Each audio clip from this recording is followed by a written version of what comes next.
Bruno Battistella, consigliere nazionale della Federciclismo, alla presentazione del 55esimo Giro Ciclistico Internazionale della Regione Friuli Venezia Giulia. Una volta di più la tua regione, Bruno, si conferma come un territorio perfetto e adatto a questo tipo di eventi a livello internazionale. Da tutto il mondo verranno a correre qua. Ma direi di sì, credo sia una tradizione che si rinnova.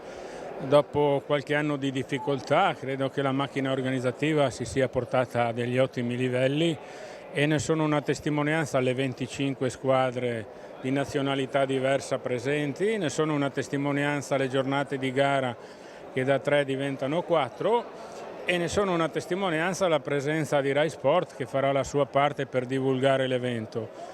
Credo che noi dirigenti, tecnici, appassionati cerchiamo l'aspetto atletico, cerchiamo il risultato e la qualità agonistica, però al tempo stesso questa manifestazione è una promozione straordinaria di un territorio meraviglioso che verrà promosso anche attraverso iniziativa atletica e il gesto atletico dei nostri ragazzi. Per cui credo sia giusto dire grazie alla Regione che si è fatta ancora una volta carico di essere a fianco agli organizzatori, a tutti quei sindaci e quei comuni delle partenze di arrivo in particolare, ma anche che sono interessati dal passaggio della gara.